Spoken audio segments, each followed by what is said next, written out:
लुधियाना के एक व्यवसायी ने बैंक से लोन लिया और उसकी 55 किस्तें बिल्कुल ठीक ठाक चलती रही। 56वीं किस्त होगी थोड़ी सी लेट, और बैंक वालों ने उस पर इतना दबाव बनाया कि दिन में 200 बार फोन करे आया करते उसके पास बैंक से। अब दंपत्ति को जो हरासमेंट मिली ना, वो बड़ी खतरनाक थी। यानी कि दंपत्ति ने सुसाइड कर लिया।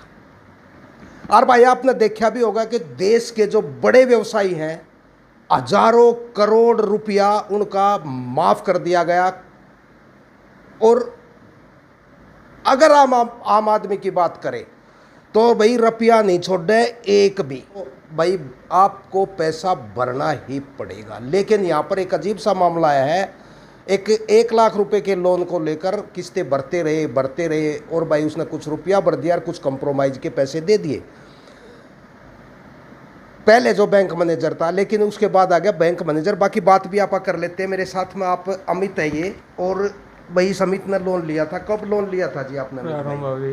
कब लिया था लोन?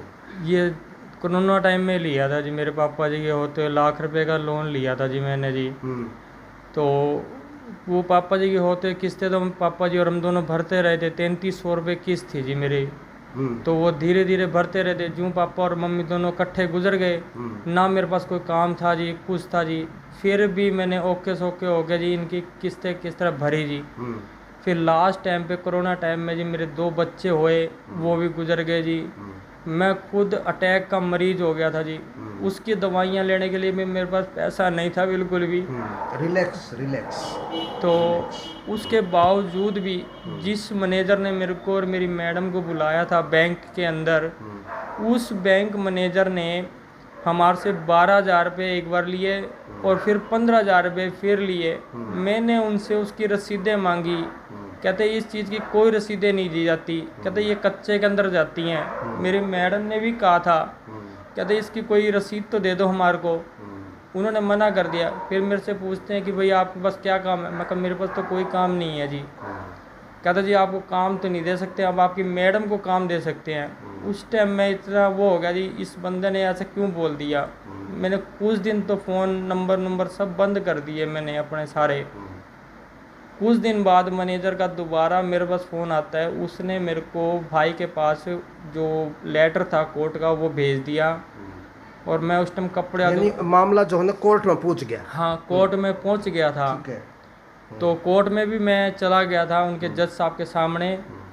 तो जज साहब ने मेरे से ये पूछा था, कहता बेटा आप ये किस्तें क्यों नहीं भर रहे? मैं कहा साहब मेरे पास तो पैसे थे ही नहीं, मैं कहाँ से भरता। कहता कहाँ रहते हो? मैं जी किराए का मकान है जी मेरे पास जी।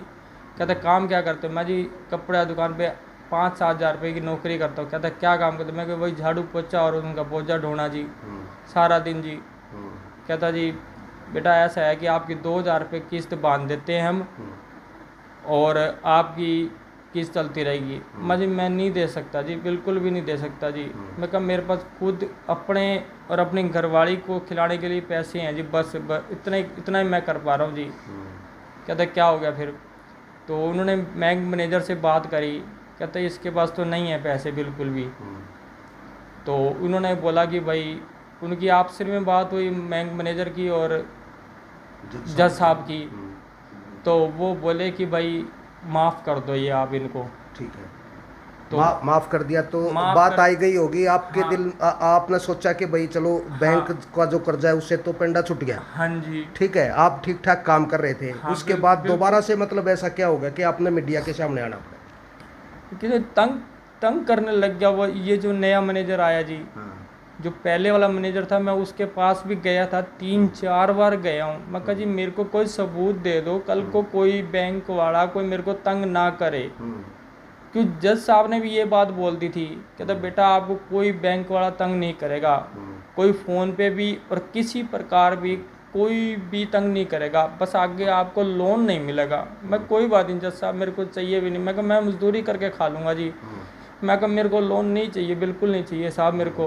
कहते बिल्कुल नहीं। मैं कहा ना बिल्कुल नहीं चाहिए साहब। कहते बेटा आप जाओ घर, अपनी अपना ध्यान रखो और अपनी घरवाली का ध्यान तो रखो। उन्होंने कोई सबूत दिया था कि बैंक वालों ने सबूत दिया था कि ले भी तेरा लोन माफ हो गया? नहीं दिया, ऐसी कोई रिसिप्ट नहीं दिया? नहीं दी मेरे को उन्होंने बिल्कुल। जो 2 बार आपने 12,000 15,000 रुपए 2 बार दिए, उनकी भी कोई रिसिप्ट नहीं? ना उनकी भी कोई रसीद नहीं दी मेरे को जी, बिल्कुल ही। और मैं मांगता रह गया उनसे।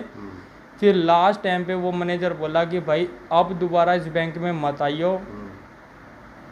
तो उसके बाद मैं तो दोबारा गया नहीं। अब ये कुछ दिन पहले मेरे भाई के पास गया वो बैंक मैनेजर, तो बोला कि भाई इस बैंक मैनेजर का phone number, personal phone number? हाँ, ये पर्सनल नंबर है उसका मेरे पास जी। चलो अब ड्यूटी का टाइम तो है, तो नहीं। एक मिनट, जो आपका जो ये फोन आया, आप कह रहे हो कल बैंक मैनेजर का फोन आया था, हाँ वो क्या जी। करने लग रहा था आपको? वो यही कह रहा था, कहता है कि आपने किस्तें नहीं भरी है आपने बिल्कुल भी।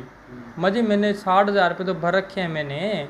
कोर्ट से माफ हो लीजिए। हाँ, कोर्ट से। कहता आप हमारे को कोई सबूत दो। सबूत आपको पहले दिया नहीं उन्होंने? हाँ, मैं कहा जी मैं मांगने तो गया हूँ, मैं बैंक गया हूँ, तो दिया क्यों नहीं फिर आपने मेरे को?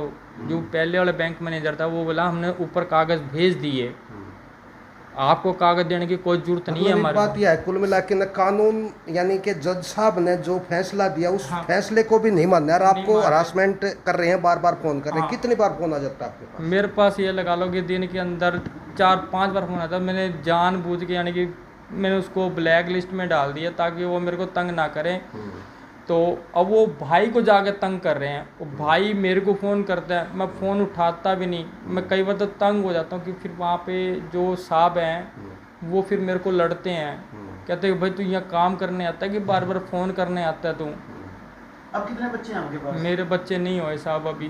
दो बच्चे थे पहले आपके? गुजर गए बीच में ही, महीना का हो गया और बीच में ही गुजर गए जी। अब उन पे भी पैसा लगा जी, कहीं से ब्याज पट्टे पे पैसा ठा के। कोरोना के टाइम पे? हाँ, 2021 में और 22 में, जिस तरह मतलब 22 के अंदर जैसे इन्होंने जज साहब ने मेरे को माफ़ किया, मैं हाथ जोड़ दिया। मैंने सोचा कि भाई खुद परमात्मा ने आके माफ़ कर दिया मेरा। तो अब कहता कोई तंग नहीं करेगा बेटा तेरे को, तू जा, तू अपना काम कर, अपने बीवी बच्चे संभाल। तो बहुत ज़्यादा परेशान है। इनकी तो 2 दिन हो गए, तबीयत बहुत ज़्यादा ख़राब है, बहुत ज़्यादा। बस ये है, रोटी भी नहीं खा रहे, रोटी भी इनको ना इनको पच रही ना खा रहे। हॉस्पिटल के चक्कर लग रहे हमारे तो डेली के। कितनी तनख्वाह पे नौकरी कर रहे हैं आपके? 8-9 हज़ार की नौकरी पे, उससे देखो गुजारा तो नहीं चलता 2 बंदों का। इतनी महंगाई कर रखी है गवर्नमेंट ने। तो इसमें आपने क्या लग गया है कि क्योंकि 15,000 और 12,000 रुपया दिए, रसीद नहीं दी, इसका ये मतलब तो क्या कह बात सकते? मुझे तो गलत लगता है कि वो बंदा ही गलत है। मैं खुद गई हूँ इनके साथ, मैं खुद पढ़ी लिखी हूँ, माँ बाप ने पढ़ाया लिखाया थोड़ा बहुत जो भी है, तो मैं खुद लेके मतलब इनके साथ खुद नहीं भरा है मैंने।